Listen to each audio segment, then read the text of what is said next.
After Jojo is the new black, now we will have the secret of Brokeback Jojo.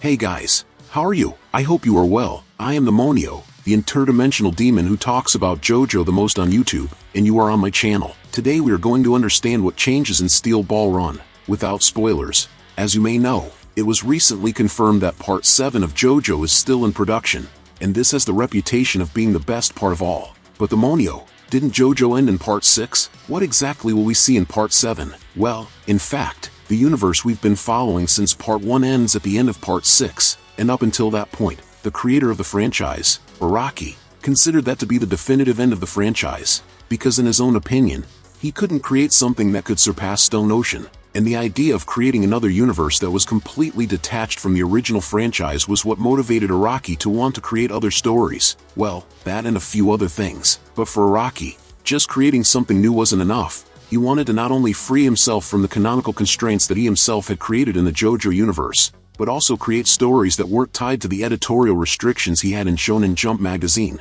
And that's when something unconventional happened in the world of manga. After launching Steel Ball Run in 2004, after a few issues, Araki left Shonen Jump and continued Steel Ball Run in another magazine called Ultra Jump, which published content aimed at the seinen demographic instead of Shonen. Following what Araki himself established as the definitive ending of Jojo in Part 6, the initial idea with Steel Ball Run was to do something completely new, with no relation to the Jojo franchise, and without counting the parts, and this can be seen in the initial covers of Steel Ball Run, which, unlike the other Jojo mangas up until then, did not have the iconic title JoJo's Bizarre Adventure, and this title was only added several issues later and with the indication that it was Part 7. But the Monio, if it has Jojo in the name and is Part 7, it means it is a continuation, right? Well, no, since according to Araki himself, Steel Ball Run, and all the parts that come after, take place in another universe, and the events we have seen since Part 1 did not happen here.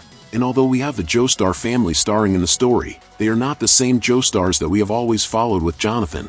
Even the style of the narrative changed and focused on a different audience, and that is why their stories became seinen. Seinen is a demographic aimed at a more adult audience, unlike Shonen, which is more aimed at a young audience. And with the change of magazine, Araki could now explore things that he originally couldn't put into his previous works, such as the more graphic use of violence and nudity, giving him more creative freedom to be more daring in his stories. Another crucial difference is that unlike Shonen Jump, which had to deliver a new chapter every week, Ultra Jump magazine was published monthly, so Araki had much more time to work on the script of his story, and also to invest in the quality of the art of the drawings, and the result of this is an absurd leap in the quality of the story, since many people consider Part 7 to be the best of all. And there was also an absurd leap in the quality of the art. I always thought Jojo's art was very beautiful, especially parts 5 and 6, but in Steel Ball Run, Araki takes his drawings to another level, with an absurd level of detail and visual beauty. I'm curious to know how this new style will be adapted for anime. I believe it will be similar to the episodes of the Rohan spin-off, which adapt the visual style of stories that were already from the same era as Steel Ball Run.